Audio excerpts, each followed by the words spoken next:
මේ විදියට cover page එක මෙහෙම ගලවන්න. අලුත් පොතක් අරගෙන තියෙන පොතේ හරි මේ විදිහට cover page එක ගලවන්න. ඔය විදිහට ටික ටික ඔයාගේ ප්‍රශ්න කිරීමේ හැකියාව වැඩි වෙනවා. කරගන්න. ඉතින් මේ ක්‍රමේ හරියනවා ඔයාලගේ අනිත් සබ්ජෙක්ට් වලට. එතකොට ඔයාලට විතර විවරණයක් ලියලා එවද්දි විශේෂයෙන්ම මෙන්න මේ දේවල් සැලකිලිමත් වෙන්න ඕන. මම මේ ඔයාලට කරලා පෙන්නන්නම ඕන නිසා තමයි මේ පොතක් හොයාගෙනම ආවේ.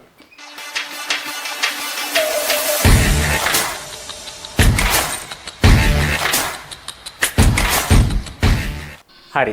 මම මේ වීඩියෝ එක කරන්නේ කොහොමද හරියට පේපර් එකකට විවරණයක් ලියන්නේ කියලා දෙන්න. ඉතින් මේ වීඩියෝ එක ඉවර වෙනකන් ඔයා බැලුවොත් ඔයාට විවරණයක් ලියන හැටි වගේම මේ විවරණය අපිට කියලා බලලා අඩුපාඩු හදාගන්න හැටිත් බැරි ප්‍රශ්න කොහොමද කරගන්නේ ප්‍රශ්න සාකච්ඡාවට සම්බන්ධ වෙන්නේ කොහොමද කියලාත් දැනගන්න පුළුවන්. ඉතින් විශේෂයෙන්ම මේ ප්‍රෝග්‍රෑම් එකට 2025 අයට 26 අයට වගේම 27 අයටත් සම්බන්ධ වෙන්න පුළුවන් සම්පූර්ණයෙන්ම නොමිලේ කරන්නේ. හරි. මේ ප්‍රෝග්‍රෑම් එකට සම්බන්ධ වෙන්න ඔයාලා පහළ ඩිස්ක්‍රිප්ෂන් එකේ දාලා තියෙන ලින්ක්ස් වලින් අපේ group එකකට join වෙන්න. ලින්ක්ස් කිහිපයක් තිබුණාට ඔයා හැම group එකකටම join වෙන්න අවශ්‍ය වෙන්නේ නැහැ. එක group එකකට විතරක් join වෙන්න. ඒ වගේම මගේ WhatsApp number එක දාලා තියෙනවා. ඒ number එකටත් කතා කරලා ඔයාට මොනවාම හරි දෙයක් දැනගන්න තියෙනවා නම් දැනගන්න පුළුවන් WhatsApp message එකක් මට දාන්න. හරි. මම මේ board එකෙත් දාන්නම්. මේක තමයි මගේ WhatsApp number එක 071 675 25 16. ඉතින් මේ number එකට message එකක් දාලත් ඔයාලට විස්තර දැනගන්න පුළුවන්. හරි. දැන් මම විස්තර කරන්න කොහොමද මේ වැඩේ කරන්න කියලා. මුලින්ම අපේ program එක ගැන කිව්වොත් අපි හැම සතියකදීම එක paper එකක් කියනවා. උදාහරණයක් විදියට මේ සතිය 2012 කරනවා කියලා කියනවා. එතකොට ඔයාලට තියෙන්නේ 2012 පාස් පේපර් එක අරගෙන ඔයාලට පුළුවන් විදියට කරන්න ඕන. හරි. පුළුවන් විදියට කරලා ඔයා බලන්න ඔයාලට ප්‍රශ්න කීයක් කරගන්න පුළුවන් වෙනවද කියලා මුලින්ම. හරි. ටයිම් එකක් අවශ්‍ය නැහැ මුල් කාලේ කියන්නේ පටන් ගන්න අවස්ථාවේදී ටයිම් එක බලන්න එපා. ඔයා ටිකක් වෙලා අරගෙන ඔයාට පුළුවන් ප්‍රශ්න ඔක්කොම කරන්න. හරි. MCQ 50න් කීයක් කරන්න පුළුවන්ද කියලා මුලින් බලන්න. ඊට පස්සේ උත්තර බලලා කීයක් හරියනවද කියලාත් බලා ගන්න. ඊට පස්සේ තමයි මේ වැඩේ කරන්න ඕන. හරි. ඔයා ගන්න ඕන මොකද්ද? CR පොතක්. එහෙම නැත්නම් CR කොළ ටිකක්. හරි. CR කොළ ටිකක් අරගෙන ඔයා අර දන්න ප්‍රශ්නවල උත්තර ටික ඔයා උත්තරේ ගත්තේ කොහොමද කියන එක පැහැදිලිව ලියන්න ඕන. මේ උත්තර ලියද්දී විශේෂයෙන්ම සැලකිලිමත් වෙන්න දිග උත්තර ලියන්න එපා. හරි. ඔයා ලියන උත්තරේ ඊටාම කෙටි එකක් වෙන්න ඕන. හැබැයි ඒ කෙටි උත්තරය කියවලා තේරුම් ගන්න පුළුවන් වෙන්න ඕන තව කෙනෙක් බැලුවට පස්සේ. හරිද? ඔයාට තේරෙනවා වගේම ඔයාගේ යාළුවෙක් බැලුවත් එයාට මේ ගාන හදලා තියෙන්නේ මෙහෙමයි කියලා තේරෙන්න ඕන. හරි? ඒ විදිහට තමයි අපි විවරණයක් ලියන්නේ. එතකොට දැන් මේ 2025 අයට සාමාන්‍යයෙන් අවබෝධයක් තියෙනවනේ. පාඩම් ටික ගැන අවබෝධයක් තියෙනවා. සමහරක් විට සමහරක් පාඩම් කෙරිලා නැහැ. සමහර කොටස් කෙරිලා. හරි? ඒ වගේ ප්‍රශ්න තියෙනවා. ඉතින් හැමතිස්සෙම හිතන්න ඔයාලා කරන්න ඕන පුළුවන් ටික විතරයි. හරි? ඔයා නොදන්න පාඩම් වලින් ආපු ප්‍රශ්න, ඔයාට බැරිම ප්‍රශ්න ඒවට අත ගහන්න අවශ්‍ය වෙන්නේ නැහැ. ඔයාට පුළුවන් ටික කරන්න. එතකොට ඔයාට බැරි ප්‍රශ්න වලට ඉඩ තියන්න එපා. හරි? ඔයා ලියන විවරණයේ ඉඩ තියන්න අවශ්‍ය නැහැ. පුළුවන් ටික පිළිවෙලට ප්‍රශ්න අංක දාගෙන කරගෙන යන්න. හරි? අනිවාර්යෙන්ම CR කොළවල ලියන්න රූල් තියෙන ඒ වගේ. මොකද ඔයාලා අපිට විවරණය එව්වට පස්සේ අපි ඒක බලන්න ඕනනේ. අපිට නැත්තම් හරි අමාරුයි බලන්න. ඒ වගේම තව වැදගත් දෙයක් තමයි රූප සටහන්. රූප සටහන් අඳිද්දී ඒව ඊටාම පැහැදිලිව ටිකක් ලොකුවට අඳින්න. හරි? මම ළමයි කරන ලොකු වැරද්දක් තමයි මම දැක්කා මේ රූප සටහන් පොඩියට අඳිනවා. රූලෙන් දෙකේ රූප සටහන් ඇඳලා ගාන හදන. එතකොට ගාන වැරදෙන්නත් ලොකු ඉඩක් තියෙනවා. ඒ වගේම පැහැදිලිකමත් ඊටාම අඩුයි. හරි? 2026 අය ගැන කිව්වොත් එයාලට මේ වෙද්දී මිනුම සහ යාන්ත්‍ර විද්‍යාව ගොඩක් අයට කෙරලා ඉවරයි. එතනින් එහාට පාඩමක් දෙකක් කරන අය සමහරක් විට ඉන්න පුළුවන්. හරි?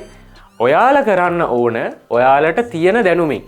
හරි? ඔයාලට පාඩම් කිහිපයක් හරි කව වෙලානේ තියෙන්නේ. ඔයාලට තියෙන දැනුමින් ප්‍රශ්න 3-4ක් හරි කරලා මට එවන්න ඕන.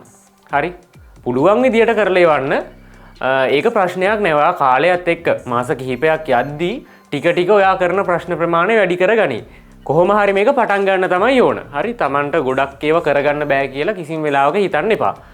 ඊළඟට 2027 අය ගැන කිව්වොත් 2027 අයට දැන් පාඩම් කෙරිලා නැහැනේ තාම. එයාලා තාම A levels කරන්න ආපු ගමන් ඉන්නේ. ඉතින් එයාලට මෙතන තියෙන වටිනාකම තමයි එයාලට බලන්න පුළුවන් එයාලගේ උඩ බැජ්ජල අයියලා අක්කලා කොහොමද මේ වැඩ කරන්න කියලා. කොහොමද විභාගයකට ලෑස්ති වෙන්නේ කියලා එයාලට හොඳ අත්දැකීමක් ගන්න පුළුවන්.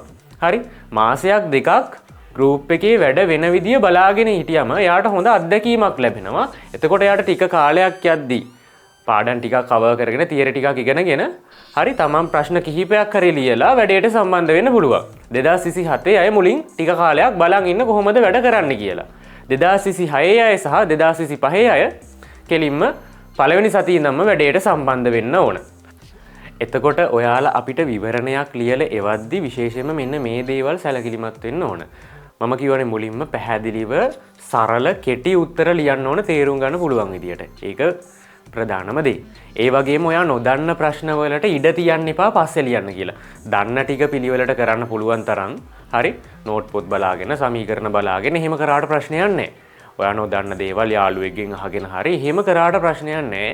ඔයා තනියමම ලියන්න ඕන කියලා එකක් නැහැ. ඔයා කරුණු හොයාගෙන පුළුවන් තරම් ප්‍රශ්න ප්‍රමාණයක් කරන එක තමයි වැදගත් වෙන්නේ. ඔයාට බැරි ප්‍රශ්න තිබුණොත් යාළුවන්ගෙන් අහන්න පොත් වලින් බලන්න සමීකරණ මතක නැත්නම් එහෙම බලලා හරි කොහොම හරි පේපරේ පුළුවන් තරම් ප්‍රශ්න ප්‍රමාණයකට විවරණ ලියන්න. අර පේපරේ මුලින් කරද්දිව තනියම කරලා ලකුණු ගන්න බලන්න ඕන. හරිද? මුලින් කරද්දි තනියම කරලා ලකුණු ගන්න බලන්න. ඊට පස්සේ විවරණය ලියද්දි ඔයා පුළුවන් තරම් කරුණු හොය ලියන්න. එතකොට තමයි ඔයාගේ දැනුම වැඩි වෙන්නේ. හරි? ඒ විදියට පිළිවෙලකට මුලින් CR කොලවල විවරණය ලියන්න.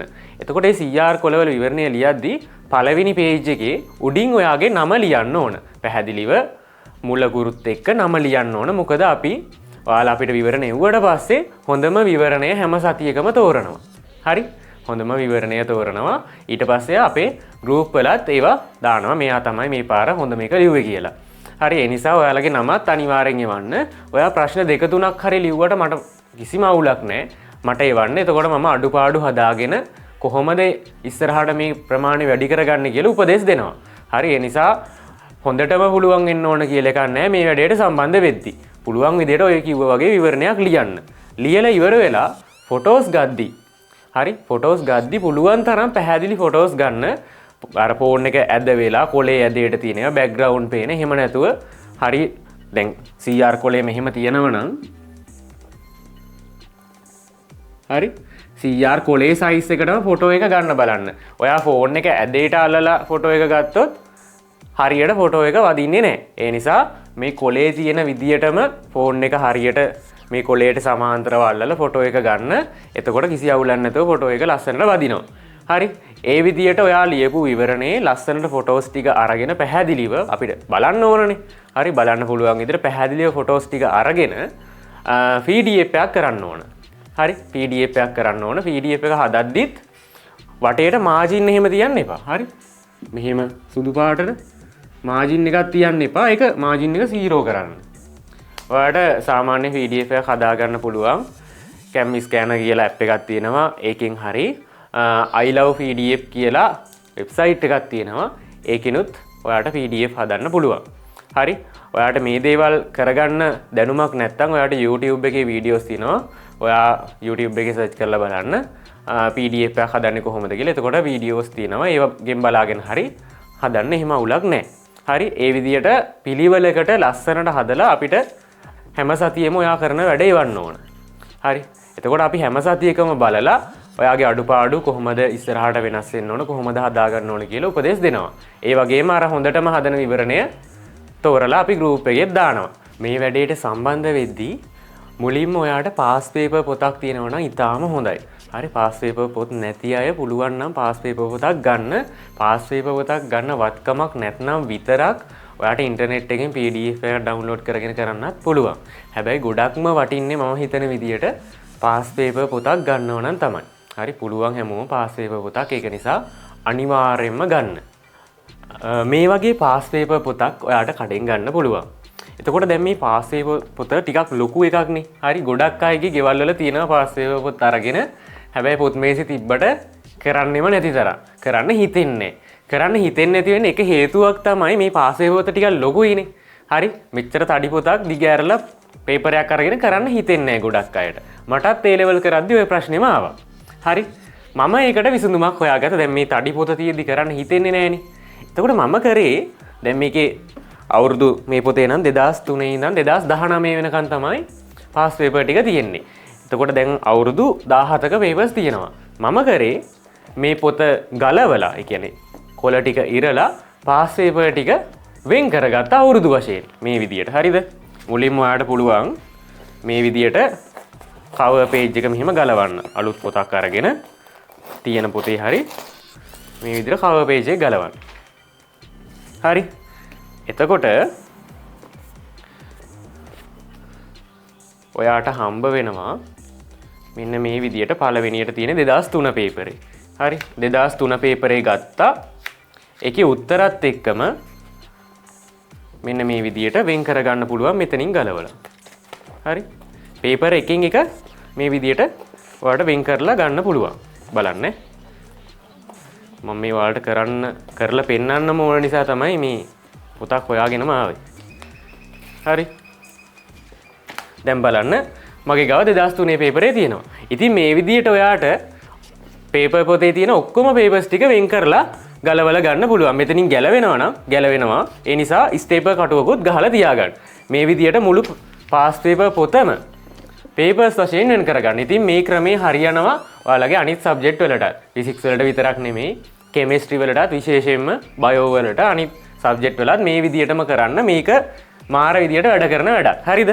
එතකොට මේ විදියට අපිට පාස් පේපර් පොතෙන් පේපර් එක වෙන් කරලා ගත්තට පස්සේ මේ වගේ පේපර් සෙට් එකක් තියෙන්නේ. හරි. එතකොට මේ පේපර් සෙට් එක ගත්තට පස්සේ 2010 සහ ඊට පහළ පේපර් ටික එක කොටසකට වෙන් කරා. 2010න් පහළ ටික. ඒ වගේම 2011 සිට මේ දක්වා පේපර් ටික එක කොටසකට වෙන් කරන්න. එතකොට මේ කොටස් දෙකට වෙන් කරන්න හේතුව ප්‍රධානම වශයෙන් මේ වගේ ස්ට්‍රක්චර් එක පොඩ්ඩක් වෙනස්. 2010 සහ ඊට කලින් පේපර් වල තියෙන විදියට නෙමෙයි 2011 ඉඳන් පේපර්ස් වෙනස් වුණා. හරිද? ඒ නිසා අපිට දැන් එන්නේ 2011 ඉඳන් මේ දක්වා ආපු පේපර් වගේ පේපරයක්. ඒ නිසා අපි මුලින්ම කරන්නේ 2011 ඉඳන් මේ දක්වා ආපු පේපර්ස් ටික. හරි? ඔයත් අනිවාර්යයෙන්ම මේ පේපර්ස් ටික තමයි මුලින් කරන්න ඕන. අපි මේ පේපර්ස් ටික කරලා ඉවර වෙලාව ඉතුරු වුණොත් තමයි අර 2010 සිට ඊට පහළ පේපර්ස් ටික කරන්න ගන්නේ. හරි?